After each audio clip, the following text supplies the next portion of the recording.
Well, you know, it's kind of weird because J&H with Mitchell, they do something like a PNC or something where they don't pay me gross receipts. I don't have to pay the gross receipts at the end of the project. They pay it all or something. NPC or something.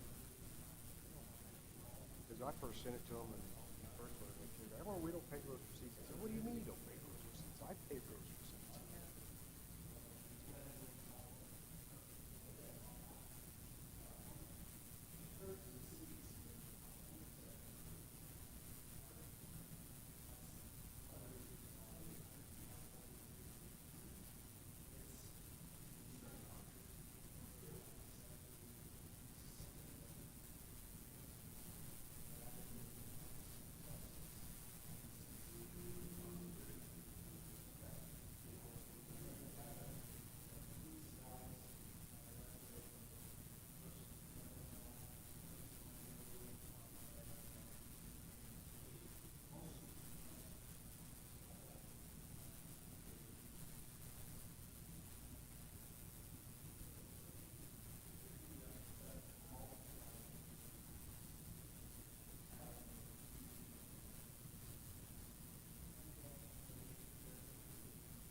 Pardon me? Dan's Okay. gonna do swearing. Okay. What a gal. We'll just move her all the way down to the end. Just screenshot it and read it off. It doesn't. It doesn't. Oh my God. Ready? It's 6:01 on Tuesday, September 27th, 2022. This is the regular meeting of the Planning and Zoning Commission. May I have a roll call vote, please? Yes. Commissioner Gutierrez. Here. Commissioner Henderson is absent. Commissioner McCornack. Here. Commissioner Lassard. Here. Commissioner Aguilar is absent. Commissioner McDaniel. Present. Commissioner Story. Here. We have 5 commissioners present. We have a quorum. And I believe Jesse had received something from Solid. He's going to be here. He's just running. Said he's on his way. He's just running late. Let's see here. We're swearing in. We're going to have Jana do the Mr. swearing Chairman? tonight. Another reminder, push the buttons down, make sure those microphones are on. Put it in your mouth. Ready? Wait on you. If you're going to speak tonight, can you please stand and raise your right hand? This is my first time doing this, sorry. Read the phone. Do you declare that under penalty of perjury, you will tell the truth, the whole truth, and nothing but the truth? Say I do. Thank you. Good job. Thank you, Jana. You did a great job. Next, we have the approval of tonight's agenda. If anybody has any changes or additions or questions about it, bring them now. If not, I'd accept the motion.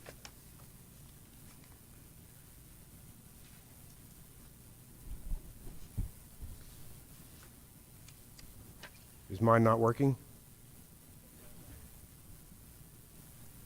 Hello? Check, check, check. Is it working now? This guy. Okay. Is it working now? Okay. I'll try to get close to it. It's kind of like poking me in the nose as it is. Still need a motion for the approval of tonight's agenda, please. So moved. Second. We've got a motion by Jana and a second by Jesse to approve the minutes from tonight's September 27th P&Z Commission meeting. All in favor signify by saying aye. Aye. All opposed, same sign. Motion carries. Agenda passes.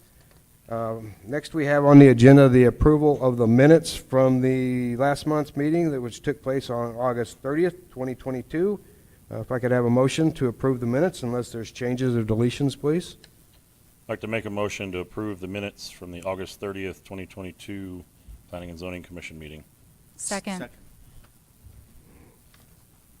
We're going to give that second to Richard. Okay.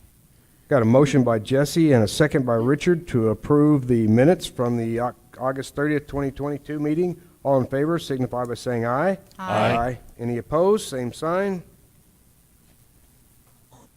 Minutes passed. Our first public hearing item tonight is case number 22-033, a zone change from R1 residential to C2 community commercial.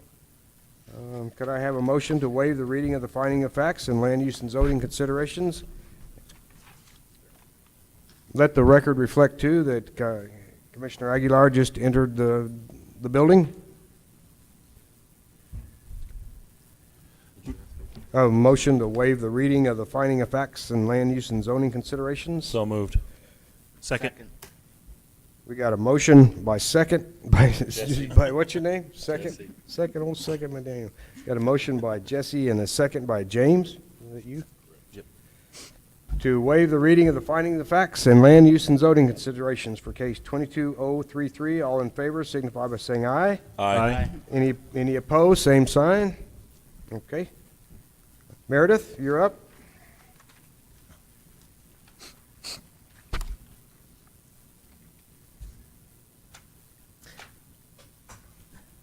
It was working.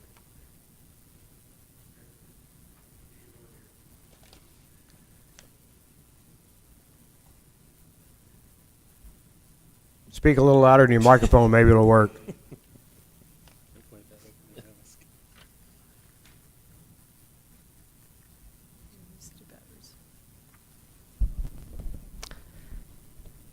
We seem to have a technical difficulty here. We have our papers.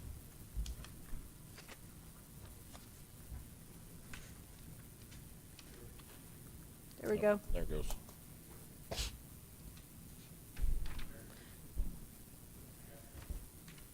Oh, thank you.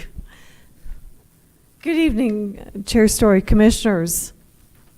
We have two cases tonight.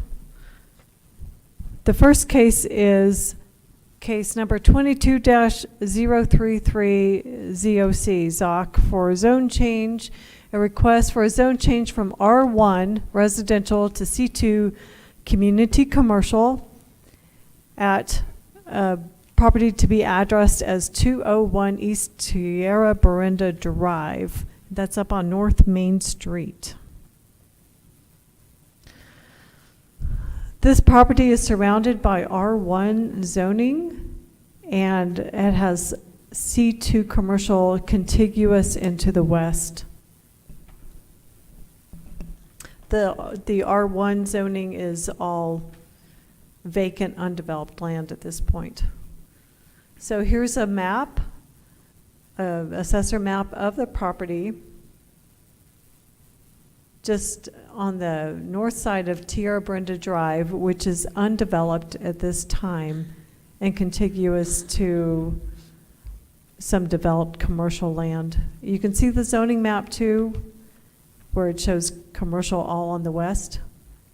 Meredith, before you move on from this slide, can I ask you a question? The drawing on the left shows Tierra Berenda Drive not into the property, and then the one on the right shows Tierra Berenda Drive partially in the property. Is this how they're going to access the lot? And if so, is this which is which? I mean, can they just extend it to where it's showing on the left and then access the property from there? Well, they'll have to develop Tierra Berenda Drive. Right, but I mean, still, And pave it. if it's, assuming they're building it, and it, you know, which scenario is correct there? Or is it outside of their property or split No, in their the property is outside. I probably just had a little line issue there. Okay, so they can extend it to that point as shown on the drawing on the left and access the property. Yes, they'll be able to access the property from Tierra Berenda Drive, but they'll have to develop it in order to do so. Are they going to extend it to the end of the property, or are they just going to extend it kind of where it shows now? Well, I think the future plan is to develop all that area in the residential.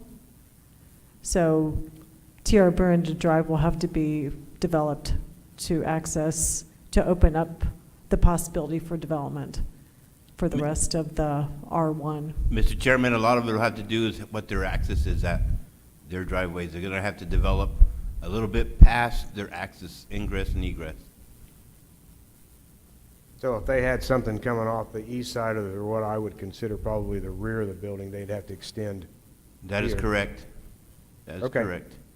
And if you look on page 14, your packet, note number 4, all that still has to be developed, and I still get to review it and see what they're gonna be doing. Thank you.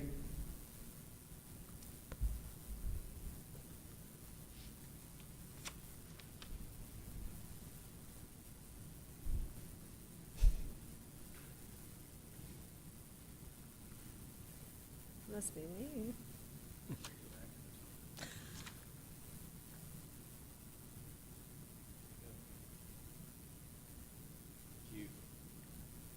Okay. Thank you, Jeff. So these are the codes that pertain to the zoning case in the zoning ordinance. And then the comprehensive land use map does show this area as residential, but it is contiguous to, well, residential, commercial, or agriculture and adjacent to commercial.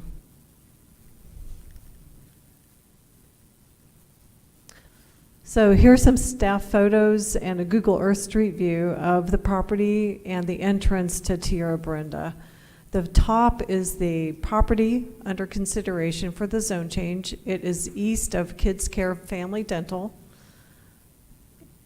And the middle photograph shows, it's a Google Earth view of the Tierra Brenda Drive. And you can see that only the entrance to the drive is paved and the rest is undeveloped. And just to show, this is an area that's in active commercial development right now. The Texas Roadhouse was recently developed to the south along Main Street. Thank you, and let it be shown on the record that Commissioner Henderson has joined the meeting.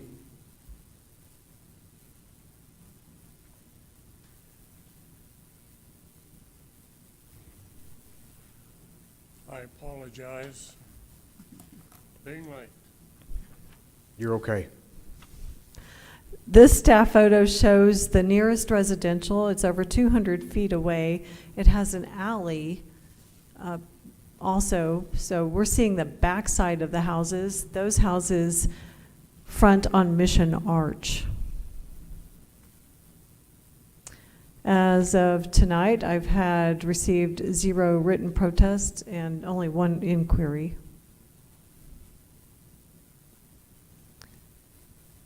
And staff recommends approval of the zoning case. We stand for any questions. Commissioners, any questions of Meredith? Thank you, Meredith. Is there anyone in the audience wishing to speak in favor of this case? If so, please come up and state your name and address, please. Anybody in favor? Any of you 5? Okay. Anybody out there? Yes? Okay. Is there anybody wishing to speak against case 22-033? Anybody wishing to speak against? Do we have anybody online?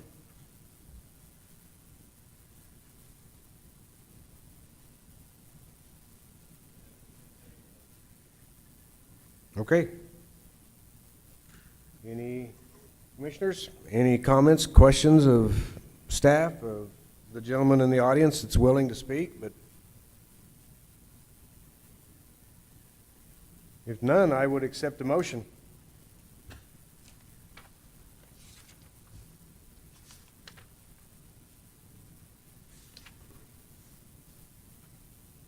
Based on the land use and zoning considerations, finding of facts surrounding land uses, and regulations established in the zoning ordinance, I make a motion to approve case 22-033 ZOC.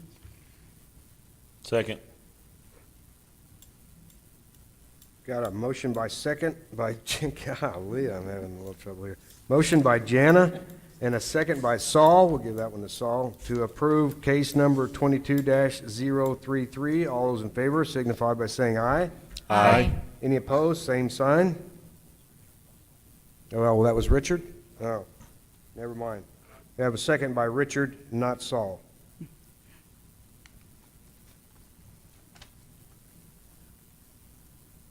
All right, we will move on to our next public hearing item, case number 22-034, which is a request for approval of variance for distance, cannabis-related, zone change, and conditional use permit. I would appreciate a motion to waive the reading of the finding of facts and land use and zoning considerations. So moved. Second. Saul and Jesse. Hey, all right, way to go, Saul. We've got a motion by Saul and a second by Jesse.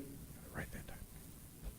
To waive the reading of the finding of facts and land use and zoning considerations for 22034. All those in favor signify by saying aye. Aye. Any opposed? Same sign. Meredith? Good evening, Chair Story, Commissioners. The second case is case number 22-034, cannabis. And this case involves 3 items. So It involves a variance, a zone change to CCAN, which is commercial cannabis, and a conditional use permit. So we'll need you to focus first on the variance aspect, because if the variance is not approved, then we cannot go forward with the rest.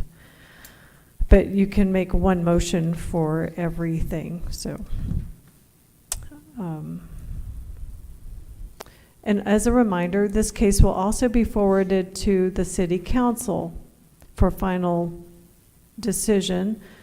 The Planning and Zoning Commission can make a motion to approve, disapprove, or no recommendation. It'll be forwarded to the City Council, whatever decision you make tonight.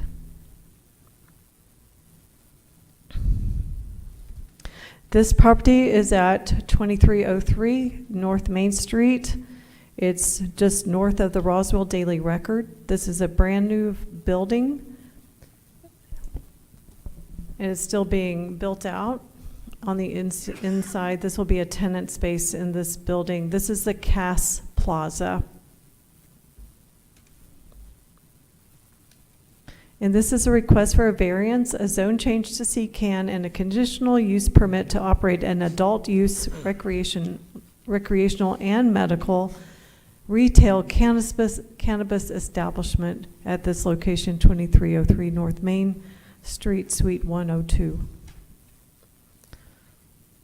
It is primarily surrounded by C2 commercial, community commercial. And on the east side, Sally Loop, that's zoned R3. It has several vacant lots, as you can see on the assessor map, on the east side of Sally Loop. And then on the west, on the west side of Sally Loop is vacant. The east side of Sally Loop has 2 professional office buildings. And then the residential is begins on the other side of that alley. So the R3 zoning district has professional offices that's allowed under special use permit. I don't know what's going to be developed in the rest of that cul-de-sac there in the R3 zoning district.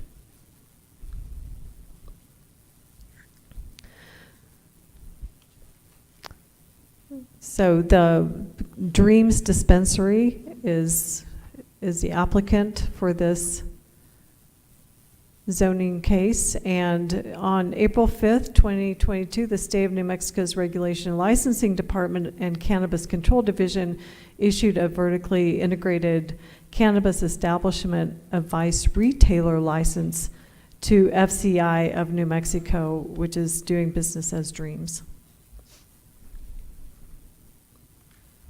Dreams is requesting a variance to the minimum distance of separation distance, requiring 300 feet to the nearest residential district, not the nearest residence, but the nearest residential district.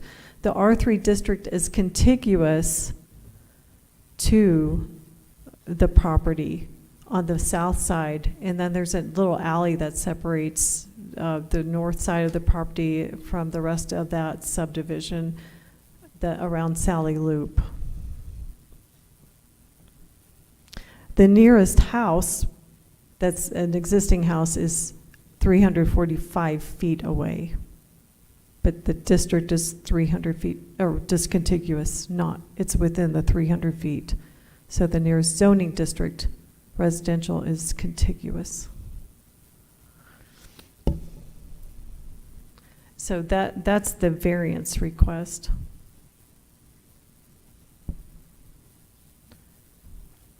The zone change request, every cannabis case has to be in a floating zone. The retail cannabis must be in the CCAN zone. And this location is in the C2 zoning district, which the code requires without having a variance. So it doesn't require a variance for the zoning, just for the distance, but it does need a zone change to CCAN, the floating zone. Then it also requires a conditional use permit. And you do have Exhibit F, which has the conditions of approval.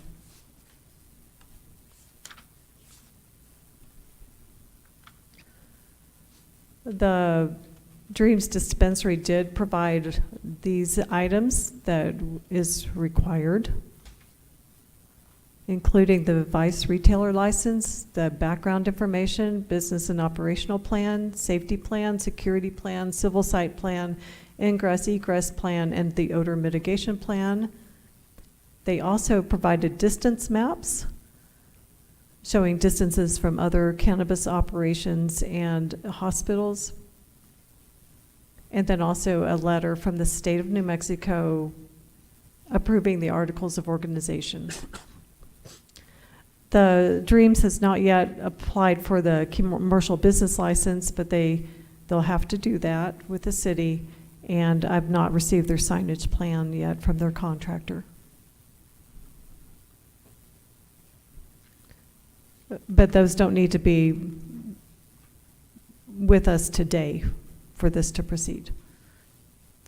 As of today's date, the Planning and Zoning Office has received 0 written protests and 0 inquiries. And based on the land use and zoning considerations, the Planning and Zoning Commission can vote to approve, deny, or make no recommendation to the City Council with conditions of approval specified in Exhibit F. And staff stands for any questions. One motion, I believe. Any questions of Meredith, commissioners? Yes, sir. Steve? I'm just wondering, at what point do we say we've got enough of cannabis distributors? It seems that there's a conflict of information about the problems that cannabis creates, problems with the healthcare system, the individuals having health problems and having to go to the hospital, or I'll defer this to Kevin Mavers, our Community Development Director, who's very studied and has a lot of knowledge in this area. I just would assume that, at some point we're going to be saturated. I don't know that we're going to take any interest in trying to control that, but I would assume that because of cannabis, there is created some problem with health. There is created maybe some problems with crime. And so, I don't know, are we going to take a stand on that? The direct answer to your question is there are already discussions underway about the exact subject that you just brought up. As a matter of fact, I advised our applicant earlier tonight that the city council, a couple of different city council people, in fact, you may know, one of our city council people has been adamantly opposed to the cannabis industry from day one. She has voted no on everything from the very first time we started talking about it. We have a couple of other people that have come and asked me to the question, what is going to be the limit? What is the saturation point? Fortunately, the industry itself will know that before we will. When you have dispensaries that cannot support themselves, that cannot pay their bills, they will just shut down naturally, just like any other company that goes out of business. The other issues, the social issues, the criminal issues, the health-related issues, those are also being discussed extensively. In fact, at a meeting not long ago, I presented a study that was done in the state of Colorado a couple of years ago, right before COVID. Colorado has one of the most mature cannabis industries, and they were talking about the cost of implementation. In other words, for every dollar that we received in taxes that were supposed to go into our coffers, that were helped to improve quality of life, pave our roads, do all the things we're supposed to do, how much were we actually spending on social programs? How much were we spending on drug treatment? How much were we spending on welfare? Because there is a direct correlation between cannabis use and low graduation rates, other things.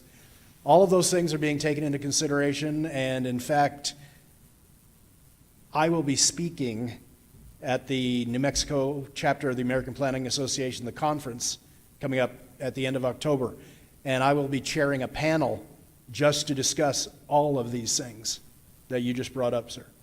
So the discussions are underway. Right now, as best we can tell, in fact, we just got our report today on the revenue being received. It went up again last month, so we have not reached a saturation point in terms of the monthly sales. But I do know at some point, we're keeping an eye on it, it will flatline. We will not be receiving the tax revenue, we'll not be seeing the sales continue to go up. And then at that point, I believe we'll be looking at a amendment to the ordinance talking about the need for a economic analysis to demonstrate that in fact we can support additional cannabis facilities before we come to you guys with an approval. So expect there to be some changes. Right now they're being discussed, but they're surrounding everything that you've asked. Well, you can get on the internet and look at some of these studies, and you've got the ones for it and the ones against it. And one article said that New Mexico already has more cannabis outlets than Colorado, who, we're brand new at it. They've been at it a long time, and yet we've got more. Yeah. So in my own mind, I just assumed that at some point there's going to be a saturation point. There will be. Or the problems with social and criminal elements are going to be more expensive than what we really feel like we can afford. My guess or my prediction, which is based on what I've watched in the marketplaces in Colorado, Arizona, and California. I've been active in those marketplaces long before I got here, is in the first 3 to 5 years after a state ordinance is passed, you see a tremendous growth in the industry. Everything from your cultivation, manufacturing, processing, everything else. Many of those are small companies that don't have the financial resources to weather a significant battle in the marketplace. So after about 3 to 5 years, what you start seeing is the industry begins to cannibalize itself. It begins to consolidate. And you'll see the larger companies buying the smaller companies, quite honestly, just to shut them down. Just to reduce the amount. They will eliminate the marketplace on their own, or they'll allow themselves to go out of business, okay, and they won't serve in that industry. So I believe the first 3 years, we're going to see a pretty steep growth curve. It's going to flatten out around the 3-year mark, and then after that, over the next several years, you're going to see it tapering off. 10 years from now, I would imagine there'll be half as many stores open as there are 3 years after the date the CRA was approved. One of the things that I read was that the legal cannabis industry supplies 40% of the market, and the illegal cannabis furnishes 60% of the market. I just wonder how true that is. Depending on the state you look at, 60% is low. You look at California, the black market in cannabis, because cost of doing business is so high in California, the black market controls the industry out there. There are even black market consultants to tell you how to put together your black market store and do it openly and open it on Main Street. Okay? That's how difficult the marketplace is there. The other states, anywhere between 30 and 50%, but the reality of the way the state laws are written is that if I can grow 6 plants in my backyard, or 12 if I have 2 adults, that's more cannabis than the average person can consume. That cannabis is going to find its way into the marketplace. Now, if I give it away to my friends, does that make me a black market dealer if I don't charge? Am I a member of the black market? I don't know. It all comes down to how you interpret the statistics. But as of right now, with this particular case, and Dreams Dispensary has done, they followed all the rules. They've come forward with what I believe is a very good application. They are reputable in the industry, and I think for this particular location at this particular time, that the appropriate thing to do is to move this case forward, and then let the city council and the discussions that we're having with them unfold, and we will follow their lead. Well, if the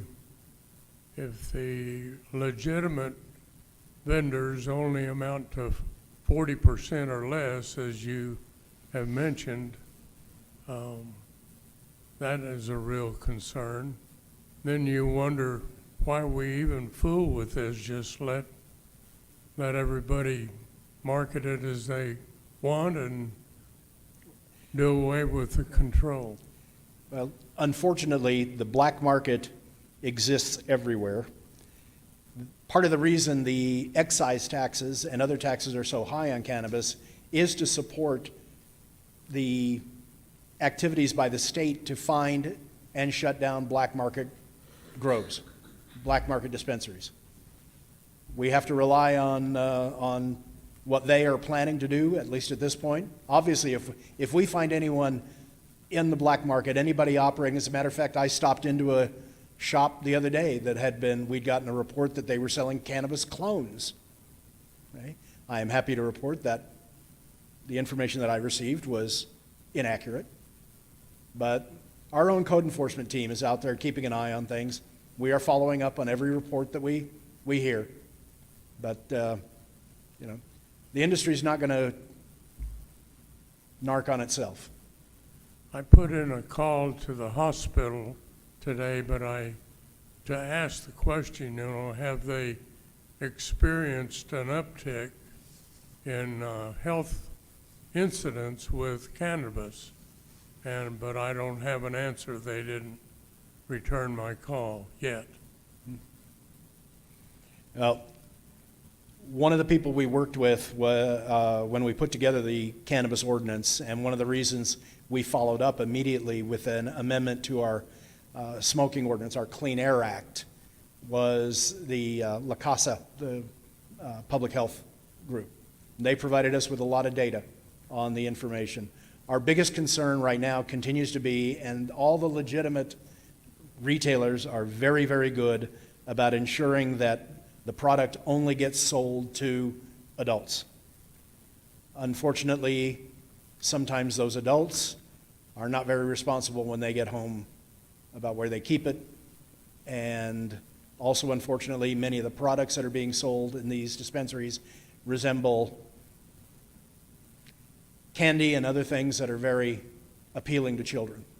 So any uptick you've probably heard about is most likely having to do with children that have gotten into their parents' stash and consumed it. But that's why if you look at the conditions of approval for this product, or for this location, and as a matter of fact for every location, they are required to notify everybody in the area, including the schools and everything else, that they are now open. They are required to have a hotline that all their packaging will be stamped with their name and location on it.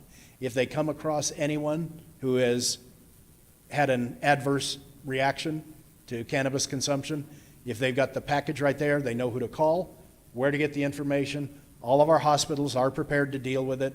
They're getting the information as well. So we're closing the loop on the health, and we're doing everything we can except following people home and making sure they store their stuff properly. Thank you. Any other questions or comments? We will move on then, and is there anyone in the audience wishing to speak in favor of case 22-034? Please come forward, state your name and address, please. Yes, my name is Cody Fisher, and my address is 6013 Tree Stand Point, Aubrey, Texas, 76227. And our business address is the 2303 North Main Street, Suite 102. So yeah, I just wanted to say, thank you guys for this consideration. Everyone that's been helping us through this process at the city has been amazing. And I definitely hear, a lot of your concerns. But what I want to tell you about our company is we've invested, millions of dollars in this state to do it the right way, because we do believe that it is our duty to do it the right way when a state does allow us to do this properly. Our goal is to have 20 stores by the end of next year. We have 12 leases signed now. Roswell will be our 8th location that is opened. We pride ourselves on professionalism, compassion, education, like he's talking about, where, making sure that we're properly educating our consumers so that way we can alleviate, as many issues as possible, and I think the biggest thing that I want to say, that, when you don't allow these products to be sold, it does drive a lot of great, hardworking people that struggle every day to get through their day, to deal with people that they do not want to deal with, and when you allow it to come into the light and allow people to do it the right way with business owners who do care about their patients, I think a lot of good does come out of that as well, but I'm here to answer any questions and to make sure you guys have all the information. Any questions? Question. Yes, Steve? I saw in the application where you proposed to give a scholarship to, I guess, a worthy student that might be interested or becoming a part of maybe an employee. Tell me about that. Yeah, so we've been doing this for 4 years. We operate 25 other retail stores on the CBD side, which is the non-psychoactive side. A lot of the medicinal parts of the plant come from the CBD and different cannabinoids, and we're at 180 employees now. We've turned a lot of our employees into investors into our companies, because we do want them to be partners with us. And one of our main pillars is education, so that is definitely something that we're going to be doing. And as soon as we get all these stores open and we stop spending so much money, our goal is to give 1% of our revenue back to causes. We've done things as far as give food to people who do not have food. We're already actively planning for this winter to do a big coat drive to get as many. To get as many coats to people who can't afford coats.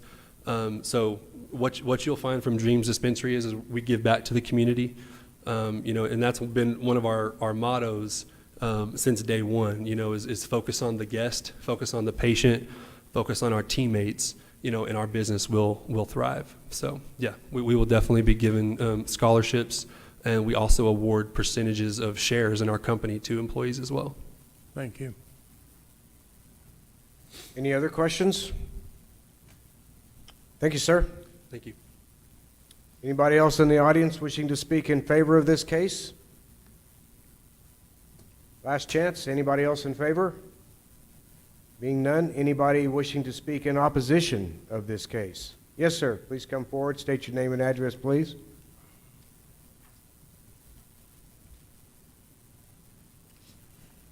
My name is Edward Charles Orns. I live at 2301 North Grand Avenue, Townhouse G. I also own H and F. My wife and I have lived on this property since 2010. I know the area very well. I'm not opposed to having somebody put in a legal dispensary. My problem is the location is very full of crime. just to set an example, on my own personal property, I've had 2 vehicles shot up. I've had people try to get in my house. Got all kinds of drug dealers. If you look at the records and the police calls in that area on stretch of ground from the south to the north of 23rd and College, no, not College, Country Club, right. You will see all the records of calls, plus the homeless problem that we have there. We have people living behind the motel. We have people living in the apartment complex. We had people living in the doctor's office right across the road from my house. And then they've also lived on the property at the other doctor's office that used to be there. That's my biggest concern. I think there really needs to be something, somebody needs to compile, look at the evidence that points to the crime that's going on there right now. And do we need this there? I don't think we need it there. They can surely put it someplace else. I'm a business owner in this town. My wife and I have owned a business in this town for quite a few years. And I think there's a lot of other options out there, not necessarily there. There's a lot of empty buildings. My wife's in the real estate business. She owns her own company here. And there's a lot of other places out there that could be used. That might be a better location. This is not a good location. They're going to have a lot more incidents with people breaking in because of all the unattended people that are there, the people that have nowhere to go. That's about all I have to say. Thank you, sir. Any questions of this gentleman? Thank you, sir. You're welcome. Anybody else in the audience wishing to speak against this case? Last chance. Anybody else in opposition to the case? Commissioners, got any questions of staff or the applicant or anybody in the audience? Well, Mr. Chairman, I would just hope sometime in the future that staff or maybe a consultant or maybe even the police could shed some light on what's happening with this industry and give us some advice as to whether or not at some point we need to put the brakes on.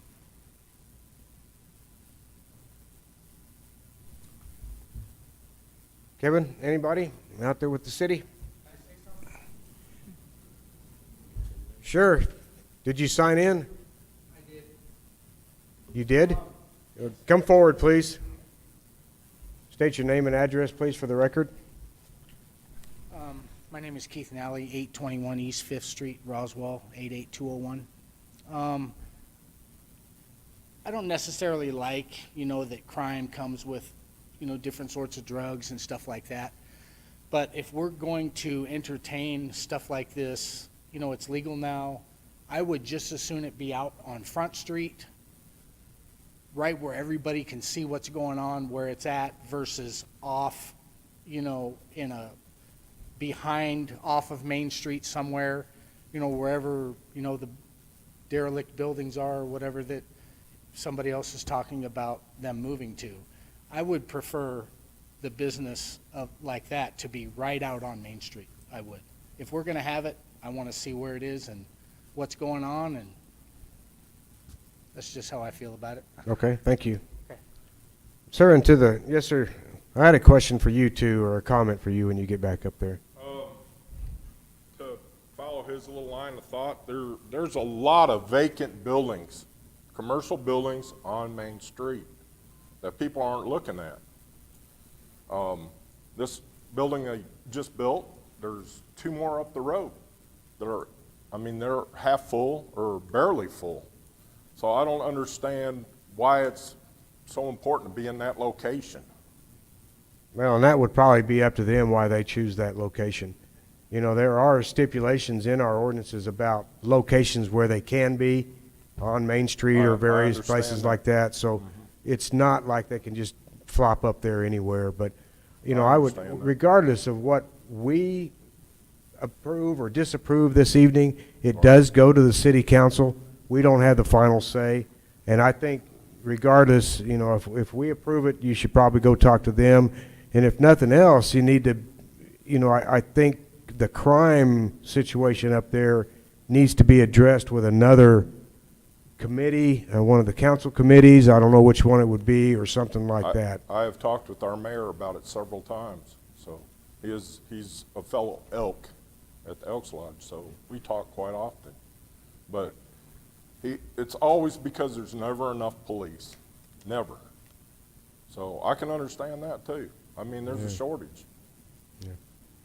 Okay, thank you, sir. Any other comments, questions? Sure.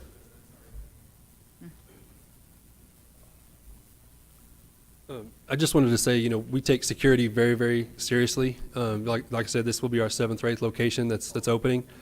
We'll have cameras, you know, all around outside of the building, inside the building. You know, obviously our teammates are very important to us as well, you know, so the security will be top notch.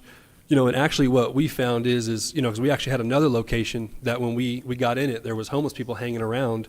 And once we actually opened that business and people were around there, it actually moved it away, you know, so had the opposite effect. We haven't seen any homeless or anything bad that's have been hanging around our dispensaries at all. And we have not had one issue in the last 6 months of us conducting business as far as crime or anything like that. So just Okay. wanted to state that. Okay, thank you, sir. Let me ask one more question. Sure. I understand that the building, the interior of the building, that the interior of the building is a shell at this point, and you'll build it out. Is that right? The landlord actually already built it out for us. We have a pretty open concept, so it is already ready for us at this point. He got all the process. He has a development company, so he actually owns the Firehouse Subs in the center as well, and so he made it to our specs for us. I see. Okay, thanks. Anything else? If not, I would accept a motion, please.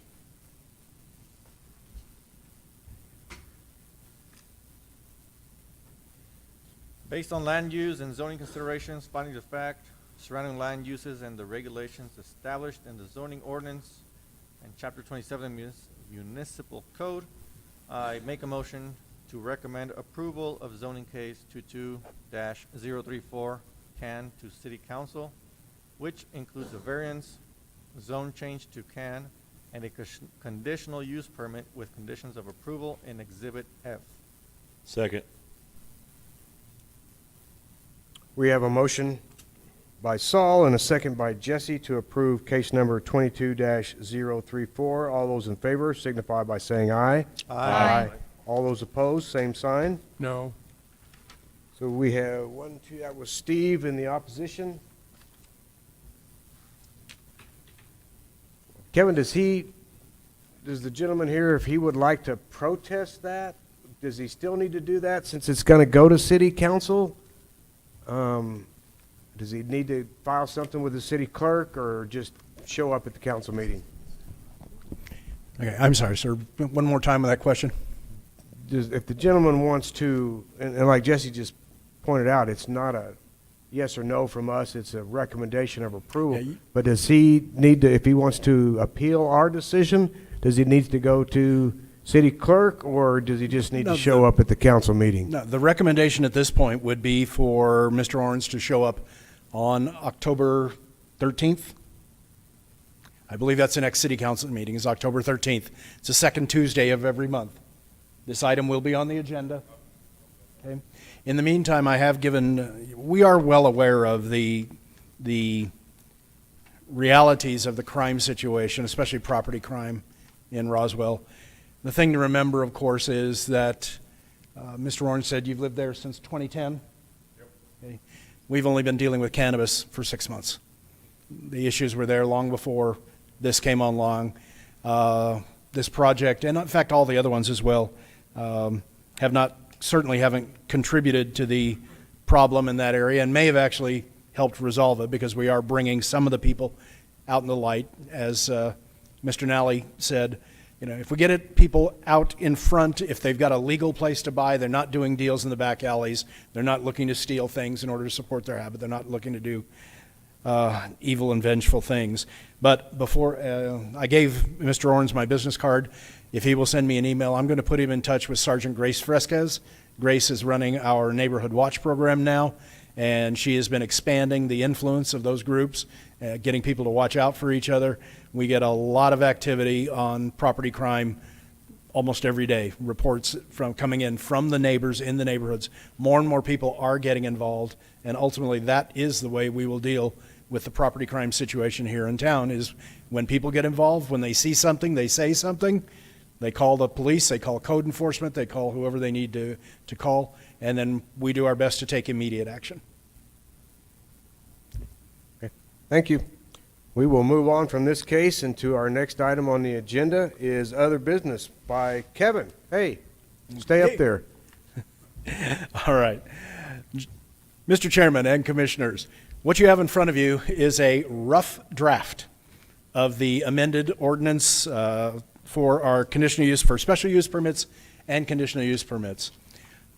We are making no decisions tonight. In fact, I know that and I apologize, I only sent this out to you probably 4 hours ago, so many of you probably haven't even seen this until it hit your desk right now.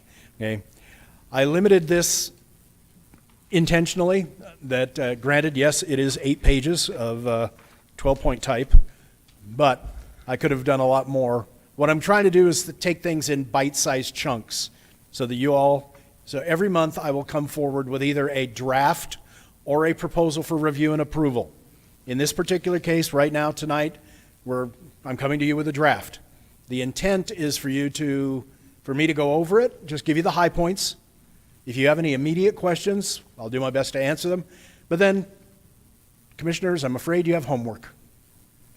So over the next couple of weeks, what you'll find in your inbox is the Microsoft Word version of this document. If you think some word changes should be made, if you want to make some adjustments, some suggestions, all I ask is that you do it in a color other than red or black so that it's easily recognizable, and send it back to me. Okay? Even if it's grammar, all right? My grammar is not perfect. If you see something wrong, please let me know. I would like to get this right. I have sent copies of this also to the city attorney and deputy city attorney for their review. But let me just give you the broad overview of what we're trying to accomplish here. We're seeing more and more requests that do not fit cleanly and neatly into our zoning and development code. We're seeing new ideas come on board. We're seeing new proposals come on board. We're also seeing new projects being proposed on lots that don't quite work. They're oddly shaped. They may have constraints because of flooding. They may have constraints because of easements. They may just not fit well. What we're looking at doing now is strengthening our ordinance so that we can do two things. Number one, allow for some kind of cohesive and consistent development pattern, even with these new ideas that are coming on. The easiest thing for the city to serve in terms of our utilities and in terms of our special services like police, fire, everything else that we provide is infill development. And it's the infill, it's the heart of the city where we're finding these difficult lots to develop. And it's a challenge that's faced by all communities as they grow. So if we look at this from a philosophical point of view, from a pure planning perspective, the baseline is what we call by right development. In other words, somebody comes and they say, I want to build a traditional office building. I've got a nice sized lot. I've got room for my parking. I've got room for everything else. They just go boom, boom, boom. They check all the boxes. By right development, they have every right to go build that shopping center or that office building or everything else. Okay? Very simple, very clean. The second phase, though, is your special uses. Now, these are things that don't quite fit the code exactly, okay? Or maybe it's something that maybe is a little bit off, okay? But it's not so far off that we want to sit down and really thoroughly look at how do we integrate it. Something as simple as converting a church to a dance studio, okay? That's a special use permit. It was an existing place where people gathered. It'll still be a place where people gather. It's still got music, it's still got other things. The difference is we're changing it from a nonprofit religious organization to a for-profit dance studio. That's not a huge leap. Jesse, you'll just have to forgive me at a later date. It was the only thing that came to mind as an example. I'm sorry. On the other hand, then you have your conditional use permits. Conditional uses are those things that really don't fit well, but we look at them from the perspective of, okay, it doesn't quite fit exactly what we want to do, but can we provide mitigation measures? Can we provide additional review? Can we do something that will allow that to work within the confines of either that property or that neighborhood or that specific area? So when you're going through this and you're looking at, and I'll just go to page 4. Okay. Now the first thing I'm going to let you know, these are my ideas. They came from nobody but my brain. I will not be insulted if Jesse comes back and says, Kevin, you've gone too far. Okay? We don't need to do that. But what you'll see is right now an amusement park is permitted in the C2 zone. Okay? An amusement park is not necessarily one of those things that's going to open at 10 o'clock in the morning like a shopping center and close at 6 o'clock in the evening. There's a lot of noise, there's a lot of light, there's a lot of traffic, there's a lot of other things going on. Okay? That needs to be looked at a little closer than a by right development. Okay?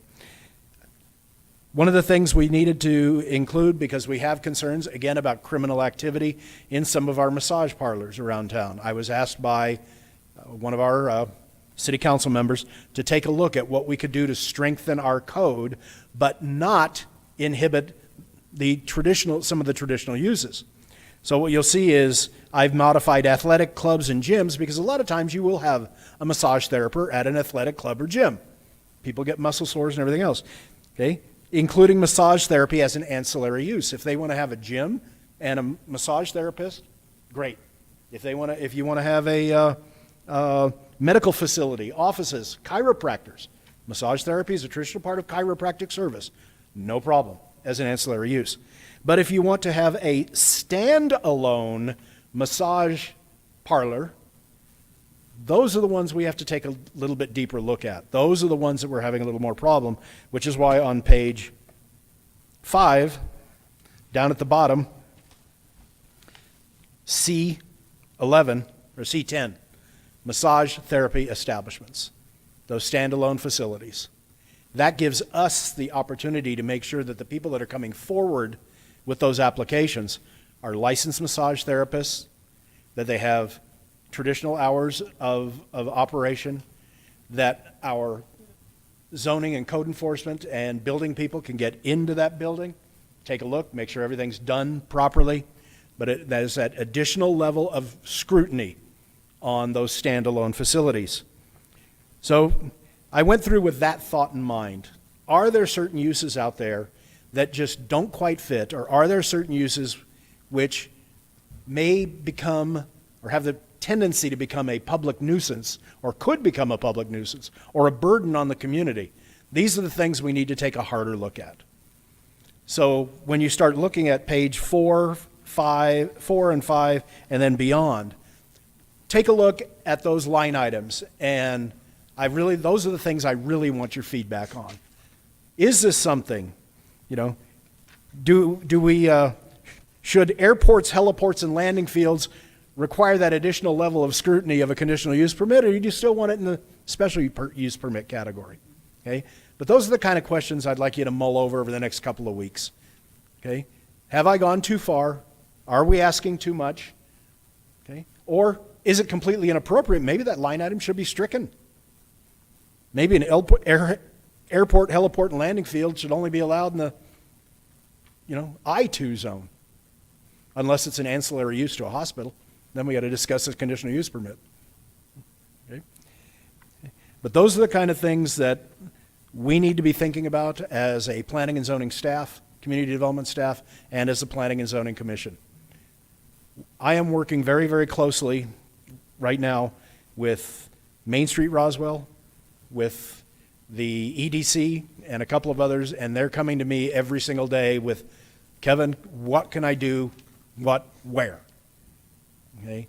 And about half the time here lately, I'm having to say, I'm not sure. I've got to check into that and figure out how we can justify it, how we can fit it. This is going to close some of those gaps that we have in our ordinance right now. We're not going to cover everything. It's impossible. That's why we have catch-alls like B12 on page 5, that if something still doesn't quite fit, we have the authority to require a special use permit or a conditional use permit so we can add that level of scrutiny and make sure that we come back to you all with a project that we feel is not only appropriate, but is going to be a benefit to the community as a whole. But sometimes in order to ensure things are a benefit, we have to go a little further than just the traditional development requirements. So, with that thought in mind, I'll entertain questions, and if you have none, I'll look forward to your emails. Any question? I have a question. So right now, if somebody violates an SUP or a CUP, what is the proceedings to them violating those conditions? What happens right now?